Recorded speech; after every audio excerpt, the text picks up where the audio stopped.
করার আমার একটা লোভ ছিল। টপ টু বটম একটা কমার্শিয়াল ছবিতে পাঠ করলাম, মেইন স্ট্রিম কমার্শিয়াল দর্শক অঞ্জন দত্তকে কীভাবে নেবে।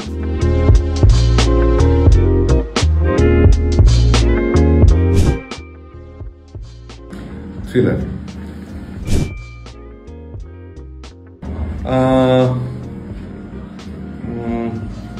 ফিল্ম ফেস্টিভ্যাল, থিয়েটার, সিনেমা, পরিচালক, কম্পোজার অঞ্জন দত্ত।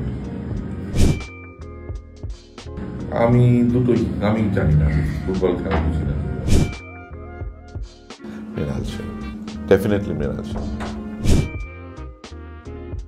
মৃণাল সেন আমি একটা আদ্যান্ত মানে মানে টোটালি টপ টু বটম একটা কমার্শিয়াল ছবিতে পাঠ করলাম এই কারণেই যে আমি জীবনে যা করিনি সেটা আমার করার একটা দরকার ছিল। সমস্ত অ্যাক্টর সারা পৃথিবীতে বড় বড় অ্যাক্টররা মেইন স্ট্রিম এবং নন মেইন স্ট্রিম ছবিতে কাজ করে, আমি সেটা করিনি।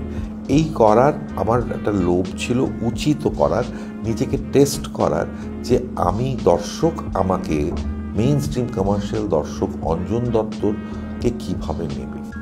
এবং মিঠুন চক্রবর্তীর মতন অ্যাক্টর, একটা সুপারস্টার, অথচ আরেকজন 3 বার 4 বার ন্যাশনাল অ্যাওয়ার্ড উইনার একটা অ্যাক্টর, এইরকম একটা পোটেনশিয়ালের সঙ্গে কাজ করার, এই দুটো ছাড়তে পারিনি।